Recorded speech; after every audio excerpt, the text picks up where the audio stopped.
ಕಲಾರ್ಕೊಪ್ಪ ಅವರು ಕೂಡ retired teacher ಇದ್ದಾರೆ. ನನಗೆ ಅವ್ರನ್ನ ಪರಿಚಯ ಮಾಡಿದವರು ಶ್ರೀಮತಿ ವಿಕ್ಟೋರಿಯಾ ಸೈಮನ್ ಅವರು. ಅವರು ಈ ದಿನ ನಮಗೆ ವಾಕ್ಯ ಸಂದೇಶವನ್ನು ತರ್ತಾ ಇದ್ದಾರೆ. ಆದ್ರಿಂದ ವಿಕ್ಟೋರಿಯಾ ಸೈಮನ್ ಅವರು ಮಾಡಿ ಸ್ವಲ್ಪ ಸಣ್ಣದಾಗಿ ಅವರಿಗೆ ಅವರದೊಂದು ಇಂಟ್ರೊಡಕ್ಷನ್ ಕೊಡ್ಬೇಕಂತ ಕೇಳ್ತೇನೆ. ನಮಗೆ ಅವ್ರನ್ನ ಇಂಟ್ರೊಡ್ಯೂಸ್ ಮಾಡಿ ಕೊಡ್ಬೇಕಾಗಿ ಕೇಳ್ತೇನೆ. ಮೊದಲನೇದಾಗಿ ಇಲ್ಲಿ ಕೂಡಿ ಬಂದಿರುವಂತಹ ಎಲ್ಲರಿಗೂ ನಜರೇತಿನ ಯೇಸು ಕ್ರಿಸ್ತನ ಪರಿಶುದ್ಧವಾದ ನಾಮದಲ್ಲಿ ವಂದಿಸ್ತೇನೆ. ನಮ್ಮ ಒಂದು study group of lord Jesus ಅಂತ ಗ್ರೂಪ್ದಲ್ಲಿ ಇರುವಂತ ಶ್ರೀಮತಿ ವರ್ಷಾ ಕಲಾರ್ಕೊಪ್ ಮೇಡಮ್ ಅವರನ್ನ ನಾನು ಪರಿಚಯ ಮಾಡ್ತೀನಿ. ಇವತ್ತು ನಿಮ್ಮ ಮಧ್ಯದಲ್ಲಿ ವಾಕ್ಯವನ್ನ ಸಾರುತ್ತಿರುವವರು ಶ್ರೀಮತಿ ವರ್ಷಾ ಕಲಾರ್ಕೊಪ್ ಮೇಡಮ್ ಅವರು. ಮೂಲತಃ ಇವರು ಬೆಳಗಾಂದವರಾಗಿದ್ದು ಇವರ ಮನೆಯವರ ಹೆಸರು ಆನಂದ್ ಕಲಾರ್ಕೊಪ್ ಅಂತ. ಇವರಿಗೆ ಇಬ್ರು ಮಕ್ಕಳಿದ್ದಾರೆ. ಮೊದಲನೆಯವರು ಮಗ ಹೆಸರು ಶರತ್ ಕಲಾರ್ಕೊಪ್ ಅಂತ.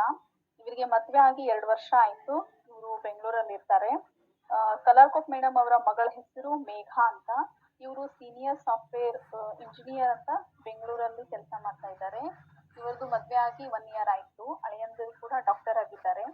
ಮತ್ತೆ ವರ್ಷಾ ಕಲಾರ್ಕೊಪ್ ಮೇಡಮ್ ಅವರು ಕೇಂದ್ರೀಯ ವಿದ್ಯಾಲಯ ನಂಬರ್ 2 ಬೆಳಗಾಂದಲ್ಲಿ 34 ವರ್ಷ ಸರ್ವಿಸ್ ಮುಗಿಸಿ ಈಗ ರಿಟೈರ್ಡ್ ಆಗಿ 1 ಇಯರ್ ಆಯ್ತು. ಇವರು ಬೆಳಗಾವಿ ಮೆಥೋಡಿಸ್ಟ್ ಚರ್ಚ್ ನ ಸಭೆಯವರಾಗಿದ್ದು ಇವರು ಒಳ್ಳೆ ಕ್ರೈಸ್ತ ಕುಟುಂಬದಲ್ಲಿದ್ದಾರೆ.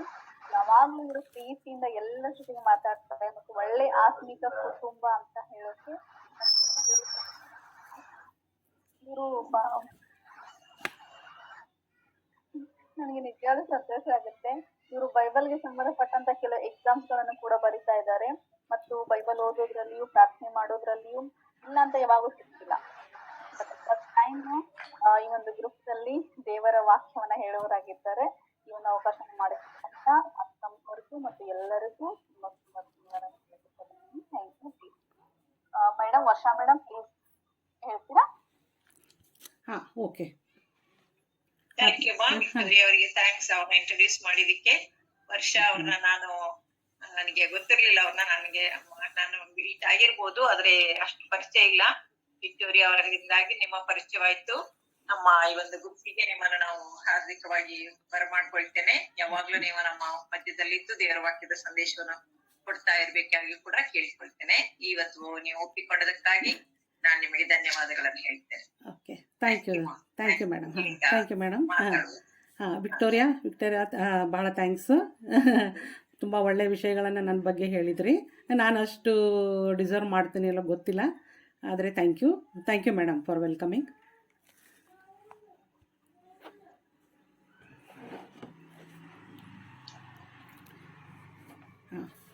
ದೇವರ ಕೃಪೆಯಿಂದ ಈ ಹೊತ್ತು ನಿಮ್ಮೆಲ್ಲ ಸಹೋದರಿಯರೊಟ್ಟಿಗೆ ಈ ಕೆಲವೊಂದು ವಾಕ್ಯಗಳನ್ನು ಅದರ ಅರ್ಥವನ್ನು ನನಗೆ ತಿಳಿದ ಹಾಗೆ ಹಂಚಿಕೊಳ್ಳಲು ಸಂತೋಷವಾಗುತ್ತದೆ. ಈ ಅವಕಾಶ ದೇವರು ಕೊಟ್ಟಿದ್ದಕ್ಕಾಗಿ ಆತನಿಗೆ ಸ್ತೋತ್ರ ಹೇಳುತ್ತೇನೆ. ಕೇಳುವಂಥ ನಿಮ್ಮೆಲ್ಲರಿಗೆ ವಂದನೆಗಳು. ಈಗ ಸತ್ಯವೇದದಲ್ಲಿ ಜ್ಞಾನೋಕ್ತಿ 8ನೇ ಸಂಧಿ 28ರಿಂದ 31ರವರೆಗೆ ನೋಡೋಣ. 28ರಿಂದ ಡಿಸ್ಟರ್ಬೆನ್ಸ್ ಇದೆಯಲ್ಲ ಅಕ್ಕ? ಹೌದು, ಕೇಳ್ತಾ ಇಲ್ಲ. ಇವಾಗ ನೋಡಿ. ನೋಡ್ರಿ ಮೇಡಮ್. ಇಲ್ಲ, ಫ್ಯಾನ್ ಇಲ್ಲ, ಆಫ್ ಇದೆ. ಕೇಳಿಸ್ತಾ ಇದೆ? ಹೋಯ್ತಲ್ಲ? ಹಾಂ, 28ರಿಂದ 31ನೇ ವಚನ. ಆತನು ಗಗನವನ್ನು ಮೇಲೆ ಸ್ಥಿರಪಡಿಸಿ ಸಾಗರದ ಸೆಲೆಗಳನ್ನು ನೆಲೆಗೊಳಿಸಿ ಪ್ರವಾಹಗಳು ತನ್ನ ಅಪ್ಪಣೆಯನ್ನು ಮೀರದ ಹಾಗೆ ಸಮುದ್ರಕ್ಕೆ ಎಲ್ಲೆಕಟ್ಟನ್ನು ನೇಮಿಸಿ ಭೂಮಿಯ ಅಸ್ಥಿವಾರಗಳನ್ನು ಗೊತ್ತು ಮಾಡುವಾಗ ನಾನು ಆತನ ಹತ್ತಿರ ಶಿಲ್ಪಿಯಾಗಿದ್ದುಕೊಂಡು ಪ್ರತಿದಿನವೂ ಆನಂದಿಸುತ್ತಾ ಯಾವಾಗಲೂ ಆತನ ಮುಂದೆ ವಿನೋದಿಸುತ್ತಾ ಆತನ ಭೂಲೋಕದಲ್ಲಿ ಉಲ್ಲಾಸಿಸುತ್ತಾ ಮಾನವ ಸಂತಾನದಲ್ಲಿ ಹರ್ಷಿಸುತ್ತಾ ಇದ್ದೆನು ಎಂಬುದು. ನಾವು ಒಂದು ಅರ್ಧ ನಿಮಿಷ ದೇವರಲ್ಲಿ ಪ್ರಾರ್ಥನೆ ಮಾಡಿಕೊಳ್ಳೋಣ. ಮಹೋನ್ನತನು ಭೂಮ್ಯಾಕಾಶಗಳನ್ನು ಉಂಟು ಮಾಡಿದಂಥ ಸೃಷ್ಟಿಕರ್ತನೆ, ತಂದೆಯೇ, ಈ ಸಮಯಕ್ಕಾಗಿ ಸ್ತೋತ್ರ. ನಾವು ಇಲ್ಲಿ ಕೂಡಿ ಬಂದು ನಿನ್ನ ವಾಕ್ಯಗಳನ್ನು ಧ್ಯಾನಿಸುವಂತೆ ಕೃಪೆ ಕೊಟ್ಟಿದ್ದಿ, ಸ್ತೋತ್ರ. ಈ ವಾಕ್ಯಗಳನ್ನು ಅರ್ಥ ಮಾಡಿಕೊಳ್ಳಲು ನಮಗೆ ನಿನ್ನ ಜ್ಞಾನವನ್ನು ದಯಪಾಲಿಸು ಸ್ವಾಮಿ. ಆಮೇನ್. ಈಗ ಮೊದಲನೇ ವಚನ, ಗಗನವನ್ನು ಮೇಲೆ ಸ್ಥಿರಪಡಿಸಿ ಸಾಗರದ ಸೆಲೆಗಳನ್ನು ನೆಲೆಗೊಳಿಸಿ. ಅಂದರೆ ಗಗನವನ್ನು ಅದರ ಸ್ಥಾನದಲ್ಲಿ ಇಟ್ಟು ನೀರಿನ ಸೆಲೆಗಳನ್ನು ಸ್ಥಾಪಿಸಿ, ಸಾಗರವನ್ನು ಅಥವಾ ಅಂದರೆ ನೀರಿನ ಅಂದರೆ ವಾಟರ್ ಬಾಡೀಸ್ ಅಂತ ಹೇಳ್ತೇವೆ, ಸ್ಥಾನಗಳನ್ನು, ನೀರಿನ ಸೆಲೆಗಳನ್ನು ಅಥವಾ ಭೂಮಿಯಲ್ಲಿ ಹರಡಿಕೊಂಡಿರುವಂಥ ನೀರನ್ನು ಒಗ್ಗೂಡಿಸಿ ಸಾಗರವನ್ನು ನಿರ್ಮಿಸಿ ಅಂತ ಅರ್ಥ. ಇಲ್ಲಿ ಆದಿಕಾಂಡ, ಇದು ಸೃಷ್ಟಿಯ ಕಾರ್ಯ, ದೇವರು ಮಾಡಿದಂಥ ಸೃಷ್ಟಿಯ ಕಾರ್ಯದ ಬಗ್ಗೆ ನಾವು ನೋಡ್ತಾ ಇದ್ದೇವೆ. ಇದನ್ನು ನಾವು ಆದಿಕಾಂಡ 1ನೇ ವಚನ 6ರಿಂದ 8 ನೋಡಬಹುದು. ನಾವು ಆದಿಕಾಂಡ 1ನೇ ಸಂಧಿ 6ರಿಂದ 8 ದೇವರು ಜಲಸಮೂಹಗಳ ನಡುವೆ ವಿಸ್ತಾರವಾದ ಗುಮ್ಮಟವು ಉಂಟಾಗಲಿ, ಅದು ಕೆಳಗಣ ನೀರನ್ನು ಮೇಲಣ ನೀರುಗಳನ್ನು ಬೇರೆ ಬೇರೆ ಮಾಡಲಿ ಅಂದನು. ದೇವರು ವಿಸ್ತಾರವಾದ ಗುಮ್ಮಟವನ್ನು ಮಾಡಿ ಅದರ ಕೆಳಗಿದ್ದ ನೀರುಗಳನ್ನು ಅದರ ಮೇಲಿದ್ದ ನೀರುಗಳನ್ನು ವಿಂಗಡಿಸಿದನು. ಹಾಗೆಯೇ ಆಯಿತು. ದೇವರು ಆ ಗುಮ್ಮಟಕ್ಕೆ ಆಕಾಶವೆಂದು ಹೆಸರಿಟ್ಟನು.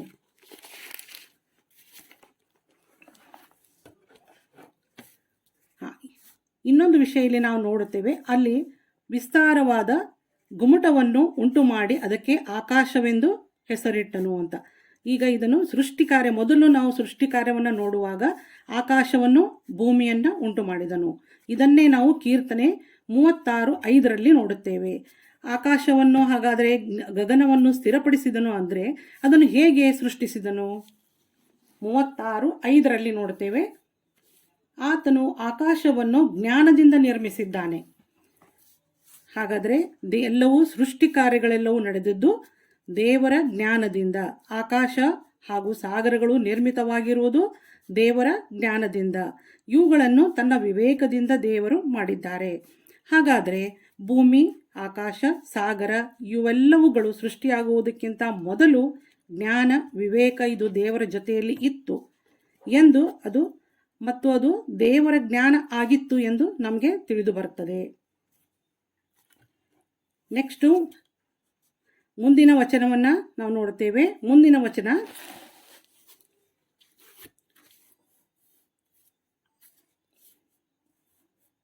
ಪ್ರವಾಹಗಳು ತನ್ನ ಅಪ್ಪಣೆಯನ್ನು ಮೀರದ ಹಾಗೆ ಸಮುದ್ರಕ್ಕೆ ಎಲ್ಲೆಕಟ್ಟನ್ನು ನೇಮಿಸಿ ಅಂತ ಇದೆ. ಜ್ಞಾನೋಕ್ತಿ 29ನೇ ವಚನ, ಪ್ರವಾಹಗಳು ತನ್ನ ಅಪ್ಪಣೆಯನ್ನು ಮೀರದ ಹಾಗೆ ಸಮುದ್ರಕ್ಕೆ ಎಲ್ಲೆಕಟ್ಟನ್ನು ನೇಮಿಸಿ ಅಂತ ಇದೆ. ಇದು ಆದಿಕಾಂಡ 1ನೇ ಅಧ್ಯಾಯ 9ನೇ ವಚನದಲ್ಲಿ 9 ಮತ್ತು 10. ಆದಿಕಾಂಡ 1ನೇ ಸಂಧಿ 9 ಮತ್ತು 10. ಆಕಾಶದ ಕೆಳಗಿರುವ ನೀರೆಲ್ಲ ಒಂದೇ ಸ್ಥಳದಲ್ಲಿ ಕೂಡಿಕೊಳ್ಳಲಿ, ಒಣನೆಲವು ಕಾಣಿಸಲಿ ಅಂದನು. ಹಾಗೇ ಆಯಿತು. ದೇವರು ಒಣನೆಲಕ್ಕೆ ಭೂಮಿಯೆಂದು, ಜಲಸಮೂಹಕ್ಕೆ ಸಮುದ್ರವೆಂದು ಹೆಸರಿಟ್ಟನು.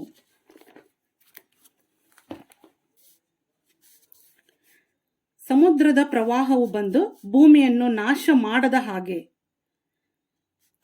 ಅದಕ್ಕೆ ಒಂದು ಎಲ್ಲೆಕಟ್ಟನ್ನು ಅಂದರೆ ಬೌಂಡ್ರಿಯನ್ನು ಏರ್ಪಡಿಸಿದನು ದೇವರು. ಸುಮ್ಮನೆ ಅದನ್ನು ಸಮುದ್ರವನ್ನು ಉಂಟು ಮಾಡಿ ಹಾಗೆ ಬಿಟ್ಟು ಬಿಡಲಿಲ್ಲ. ಈಗ ನಾವು ನೋಡ್ತೇವೆ ಎಷ್ಟೊಂದು ಸಮುದ್ರದ ಪ್ರವಾಹಗಳು ಬಂದು ಭೂಮಿಯ ಎಷ್ಟೋ ಭಾಗ ಕೊಚ್ಚಿ ಹೋಗೋದನ್ನು, ಮನೆಗಳು ಕೊಚ್ಚಿ ಹೋಗೋದನ್ನು ನೋಡ್ತೇವೆ. ಸಮುದ್ರವನ್ನು ಆತನು ನಿರ್ಮಿಸುವಾಗ ಅದು ಪ್ರವಾಹ ಬಂದು ಭೂಮಿಯನ್ನು ನಾಶ ಮಾಡದ ಹಾಗೆ, ಅದು ಪೂರ್ತಿಯಾಗಿ ಭೂಮಿಯನ್ನು ನಾಶ ಮಾಡದ ಹಾಗೆ ಅದಕ್ಕೆ ಒಂದು ಬೌಂಡ್ರಿಯನ್ನು ದೇವರು ಏರ್ಪಡಿಸಿದನು ಅಂತ. ಇಲ್ಲಿ ಒಂದು ನಮ್ಮ ಗಮನಕ್ಕೆ ಬರುವಂಥ ವಿಷಯ ಅಂತಂದರೆ, ನಂತರ ಭೂಮಿಯ ಅಸ್ಥಿವಾರಗಳನ್ನು ಗೊತ್ತು ಮಾಡುವಾಗ ಅಂತ ನೋಡ್ತೇವೆ. ಈಗ ಪ್ರವಾಹ ಅಂತ ನೋಡುವಾಗ ಹೊಸ ಒಡಂಬಡಿಕೆಯಲ್ಲಿ ನಾವು ಒಂದು ವಿಷಯ ನೋಡ್ತೇವೆ. ಯೇಸುವಿನ ಶಿಷ್ಯರು ಮತ್ತು ಯೇಸು ಸ್ವಾಮಿ ದೋಣಿಯಲ್ಲಿ ಪ್ರಯಾಣಿಸುವಾಗ ಬಿರುಗಾಳಿ ಬಂದು ಪ್ರವಾಹ ಉಕ್ಕೇರಿ ಬರ್ತದೆ. ಇನ್ನೇನು ಹಡಗು ಮುಳುಗೋದಕ್ಕಿತ್ತು. ಆಗ ಶಿಷ್ಯರು ಏನು ಮಾಡ್ತಾರೆ? ಗಾಬರಿಗೊಂಡು ಯೇಸುವನ್ನು ಎಬ್ಬಿಸ್ತಾರೆ. ನಮ್ಮ ಗಾಳಿಗೆ ದೋಣಿ ಮುಳುಗಿ ಹೋಗ್ತದೆ, ಬೇಗ ಎದ್ದು ನಮಗೆ ಸಹಾಯ ಮಾಡು ಎಂದು. ಆಗ ಯೇಸು ಸ್ವಾಮಿಯವರು ಏನು ಮಾಡ್ತಾರೆ? ಸಮುದ್ರವನ್ನು ಗದರಿಸಿದರೂ ಮೊರೆಯಬೇಡ, ಶಾಂತವಾಗು ಅಂತ ಆಗ ಹೇಳಿದಾಗ ಪ್ರವಾಹ ನಿಂತು ಹೋಗಿ ಸಮುದ್ರವು ಶಾಂತವಾಯಿತು ಅಂತ ನಾವು ನೋಡ್ತೇವೆ. ಸಮುದ್ರ ಏಕೆ ಯೇಸು ಸ್ವಾಮಿಯ ಮಾತು ಕೇಳಬೇಕು? ಸಮುದ್ರ ಯೇಸುಸ್ವಾಮಿಯ ಮಾತನ್ನು ಕೇಳಿತು. ಅದು ನಮಗೆ ಗೊತ್ತು, ಗಾಳಿ ಹಾಗೂ ಸಮುದ್ರ ಯೇಸುಸ್ವಾಮಿಯ ಮಾತುಗಳನ್ನು ಕೇಳಿತು. ಅದು ಯಾಕೆ ಹಾಗೆ ನಾವು ಯೋಚನೆ ಮಾಡುವಾಗ ಒಂದು ವಿಷಯ ನಮಗೆ ಹೊಳಿತದೆ, ಏನಂದರೆ ಅದು ತನ್ನ ಸೃಷ್ಟಿಕರ್ತನನ್ನು ಗುರುತಿಸಿತು. ಈ ವಚನದಿಂದಲೂ ನಮಗೆ ಏನು ಸ್ಪಷ್ಟವಾಗಿ ಗೊತ್ತಾಗ್ತದೆ ಏನಂದರೆ, ಯೇಸುಸ್ವಾಮಿ ಸ್ವತಃ ದೇವರಾಗಿದ್ದಾರೆ. ಯೇಸುಸ್ವಾಮಿ ದೇವರ ಮಗ ಹೌದು, ಆದರೆ ಯೇಸುಸ್ವಾಮಿ ಸ್ವತಃ ದೇವರಾಗಿದ್ದಾರೆ ಅಂತ. ಇನ್ನೊಂದು ವಿಷಯ ನಾವು ನೋಡ್ತೇವೆ. ನಂತರ ಭೂಮಿಯ ಅಸ್ಥಿವಾರಗಳನ್ನು ಗೊತ್ತು ಮಾಡಿದರು, ಅಂದರೆ ಫೌಂಡೇಶನ್ ಫಾರ್ ಅರ್ತ್, ಅದನ್ನು ಸ್ಥಿರಪಡಿಸಿದರು. ಇಲ್ಲಿ ಫೌಂಡೇಶನ್ ಹಾಕಿದರು ಅಂದರೆ ನಾವು ನಮ್ಮ ಮನೆ ಕಟ್ಟಡ ಅಥವಾ ಕಟ್ಟುವಾಗ ಫೌಂಡೇಶನ್ ಹಾಕ್ತೇವೆ. ಅದನ್ನು ಹೇಗೆ ಮಾಡ್ತೀವಿ?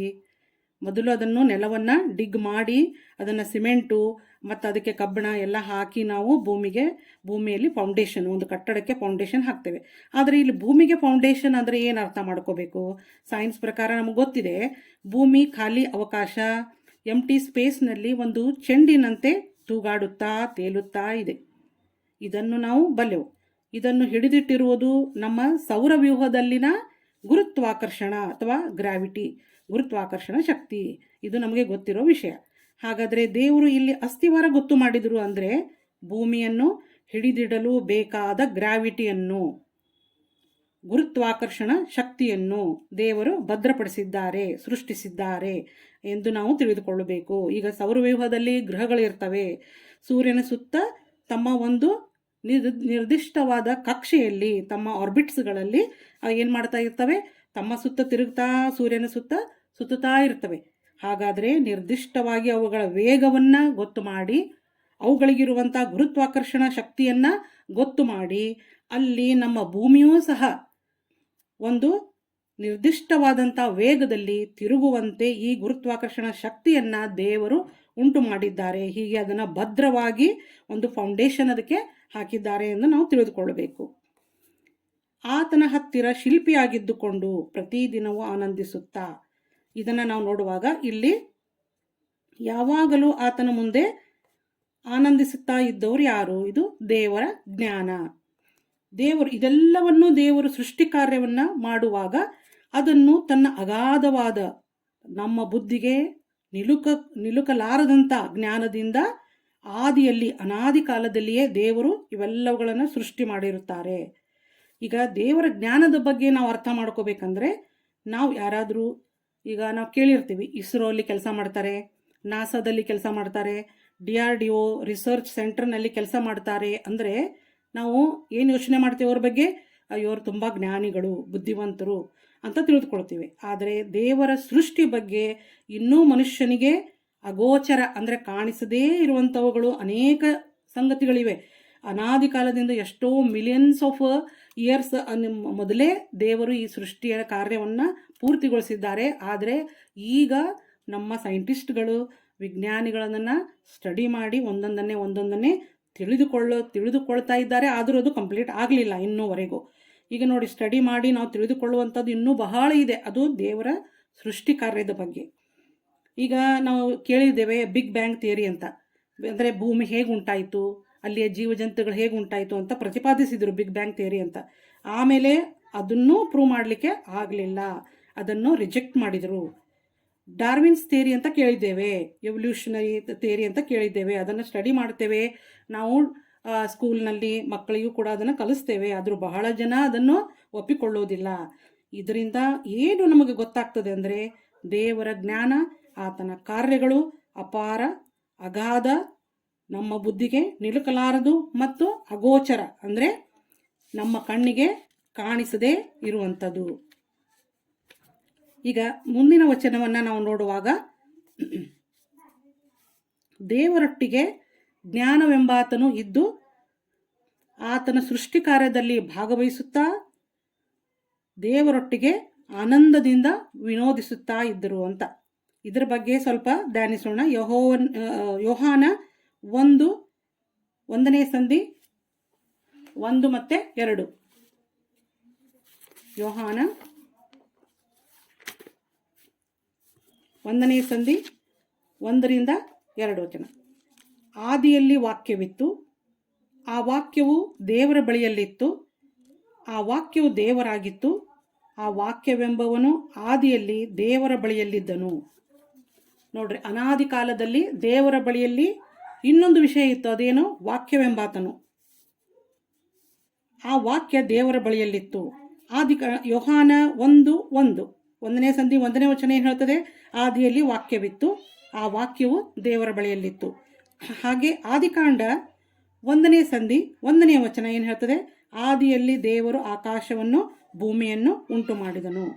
ಹಾಗಾದರೆ ಅಲ್ಲಿ ಸೃಷ್ಟಿ ಕಾರ್ಯ ನಡೆದಾಗ, ಹಾಗಾದರೆ ನಾನು ಆತನ ಹತ್ತಿರ ಶಿಲ್ಪಿಯಾಗಿದ್ದುಕೊಂಡು, ಅಂದರೆ ಇದು ಯಾರನ್ನು ಸೂಚಿಸುತ್ತದೆ ಅಂತ ಅನಿಸ್ತದೆ ನಮಗೆ?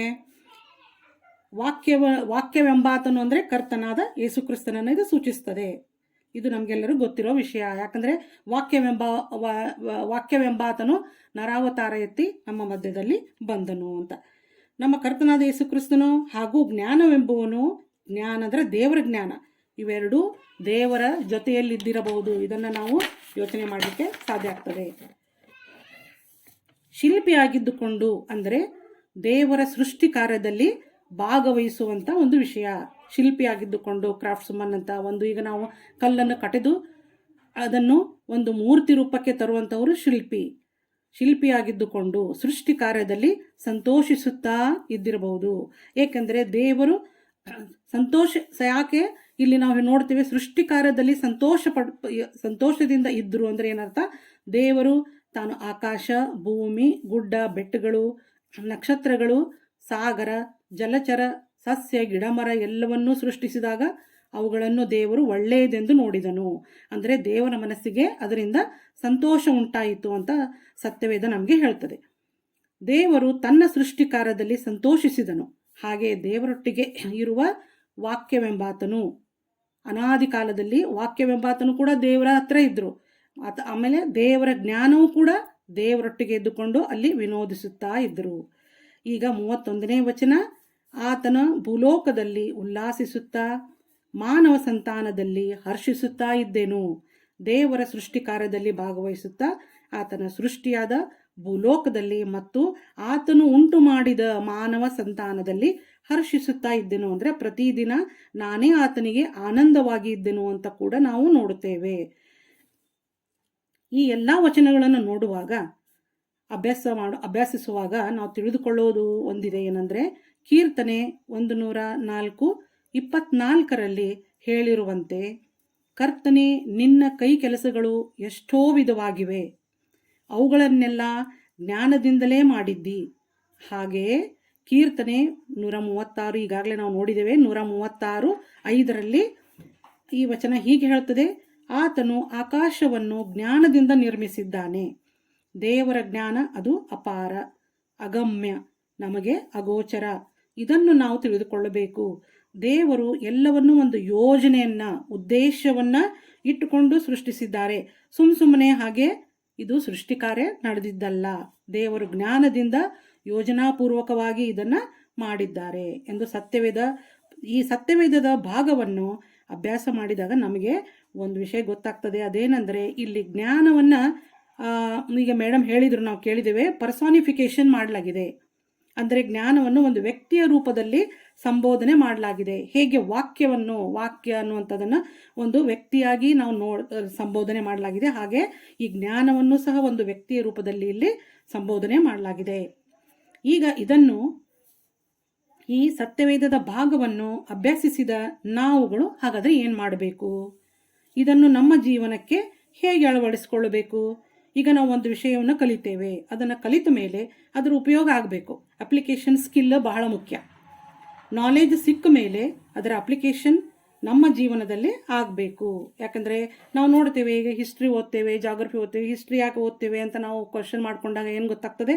ನಾವು ಹಿಂದಿನವರ ನಡೆದು ಬಂದ ದಾರಿ, ಪೂರ್ವಜರ ನಡೆದು ಬಂದ ದಾರಿ, ಮತ್ತು ಅವರು ಮಾಡಿದ ತಪ್ಪುಗಳು, ಯುದ್ಧಗಳು, ಇವುಗಳನ್ನೆಲ್ಲ ನಾವು ಮಾಡಬಾರ್ದು ಅಂತ ನಮ್ಮ ಜೀವನಕ್ಕೆ ಒಳ್ಳೆಯದನ್ನು, ಅವನುಗಳನ್ನು ಬಿಟ್ಟು ಒಳ್ಳೆಯದನ್ನು ನಾವು ಅಪ್ಲೈ ಮಾಡ್ಕೊತೀವಿ. ಹಾಗೆ ಈಗ ಇವು ಸತ್ಯವೇದದಲ್ಲಿ ವಾಕ್ಯಗಳನ್ನು ಅಭ್ಯಾಸಿಸಿದ ಮೇಲೆ ಹಾಗಾದರೆ ಇವು ನಮ್ಮ ಜೀವನಕ್ಕೆ ಹೇಗೆ ಅಪ್ಲೈ ಮಾಡ್ಕೋಬೇಕು ನಾವು ಅದನ್ನು ನೋಡೋದು ಮುಖ್ಯವಾಗಿದೆ. ಹಾಗಾದರೆ ಈಗ ನಾವು ಏನು ಮಾಡಬೇಕಾಗಿದ್ದು? ಮೊದಲನೇ ಪಾಯಿಂಟು ನಾವು ಮಾಡಬೇಕಾಗಿದ್ದು, ನಾವು ದೇವರನ್ನು ಪ್ರಾರ್ಥಿಸಿ ಈ ಶ್ರೇಷ್ಠವಾದಂಥ ದೇವರ ಜ್ಞಾನವನ್ನು ಆತನಿಂದ ಪಡೆದುಕೊಳ್ಳಬೇಕು.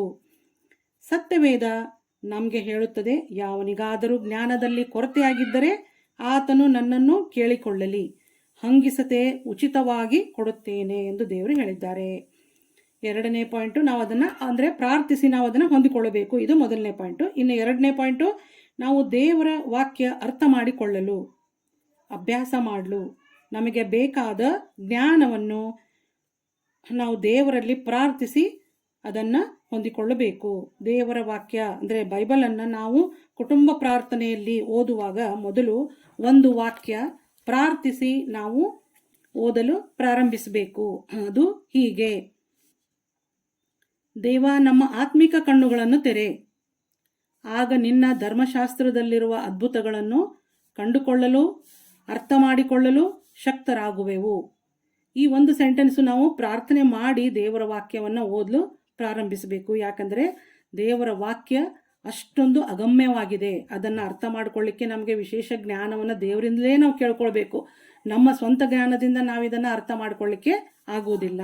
ಇದನ್ನು ಪ್ರಾರ್ಥನೆ ಮಾಡಿ ನಾವು ದೇವರ ಸತ್ಯವೇದವನ್ನು ನಾವು ಓದಲಿಕ್ಕೆ ಪ್ರಾರಂಭಿಸಬೇಕು. ಈ ಪ್ರಾರ್ಥನೆ ಇದನ್ನು ನಮ್ಮ ತಾಯಿಯವರು ಯಾವಾಗಲೂ ಬೈಬಲ್ ಓದುವಾಗ ಹೀಗೆ ಪ್ರಾರ್ಥಿಸಿ ನಮ್ಮೊಟ್ಟಿಗೆ ಅವರು ಬೈಬಲನ್ನು ಓದ್ತಿದ್ರು. ಈಗ ನಾವು ಸಹ ಅದನ್ನು ಹೀಗೆ ಮುಂದುವರಿಸ್ಕೊಂಡು ಹೋಗ್ತಾ ಇದ್ದೇವೆ. ನಮ್ಮ ಮನೆಗಳಲ್ಲಿ ಓದುವ ಶಾಲೆ ಕಾಲೇಜುಗಳಲ್ಲಿ ಅಭ್ಯಾಸ ಮಾಡುವ ಮಕ್ಕಳು ಇರ್ತಾರೆ. ಅವರಿಗೆ ನಾವು ಕಲಿಸಬೇಕು ಏನಂದರೆ, ತಮ್ಮ ಶಾಲಾ ಕಾಲೇಜುಗಳ ವಿಷಯಗಳನ್ನು ಅಭ್ಯಾಸ ಮಾಡಲು ಕುಳಿತುಕೊಳ್ಳುವಾಗ ಮೊದಲು ಒಂದು ಅರ್ಧ ನಿಮಿಷ ದೇವರಲ್ಲಿ ಜ್ಞಾನಕ್ಕಾಗಿ ಪ್ರಾರ್ಥಿಸಲು ನಾವು ಅವರಿಗೆ ಕಲಿಸಬೇಕು. ಯಾಕಂದರೆ ನಮಗೆ ಗೊತ್ತದೆ, ದೇವರ ಭಯವೇ ಜ್ಞಾನದ ಮೂಲ.